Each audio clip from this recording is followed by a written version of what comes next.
அநேகமான பாதிக்கப்பட்ட நபர்கள் வந்து போலீஸ் நிலையத்துக்கு சென்று முறைப்பாடுகளை செய்வதில் மிகவும் ஆர்வம் காட்டுவது குறைவாக காணப்படுகின்றது. அதுக்கு முக்கிய காரணம் வந்து போலீஸ் நிலையத்தில் அவர்கள் நடத்தப்படுகின்ற விதம், அதே போன்று சமூக நாணம், அதே போன்று மீண்டும் மீண்டும் அவர்கள் பாதிப்பு உட்படுத்தப்படுகின்ற ஒரு சூழ்நிலை காணப்படுகின்றபடினால் வந்து போலீஸ் நிலையத்துக்கு சென்று முறைப்பாடுகள் செய்வதில் வந்து ஆர்வம் காட்டுவதில்லை.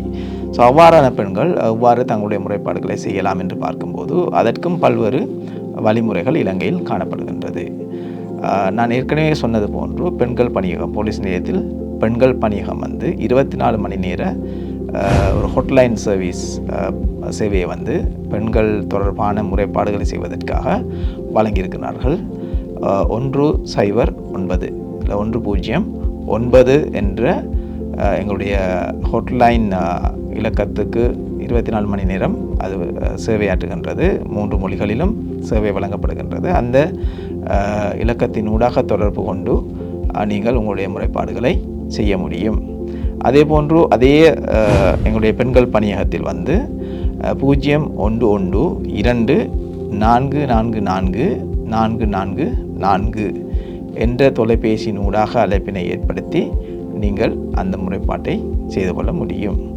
அது மாத்திரமல்ல, நீங்கள் எங்களுடைய மின்னஞ்சல் மூலமாகவும் உங்களுடைய முறைப்பாடுகளை வந்து நீங்கள் செய்ய முடியும்.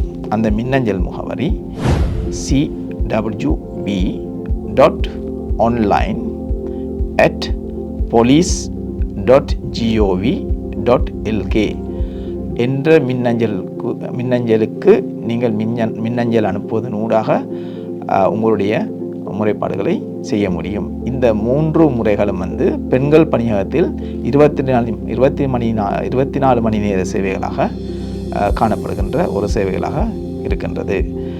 அதனை விட எங்களுக்கு தெரியும், போலீஸ் நிலையத்தில் அவசரகால முறைப்பாடுகள் செய்வதற்காக 2 இலக்கங்கள் கொடுக்கப்பட்டுள்ளது. அந்த இலக்கங்களூடாக வந்து நீங்கள் உங்களுடைய முறைப்பாடுகளை செய்து கொள்ள முடியும்.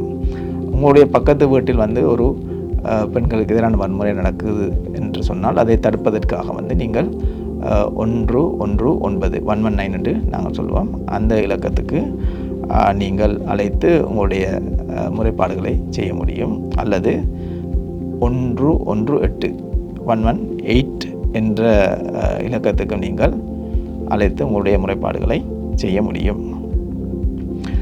இதனை விட நிகழ்நிலை அல்லது ஆன்லைன் மூலமாகவும் நீங்கள் உங்களுடைய முறைப்பாடுகளை செய்ய முடியும்.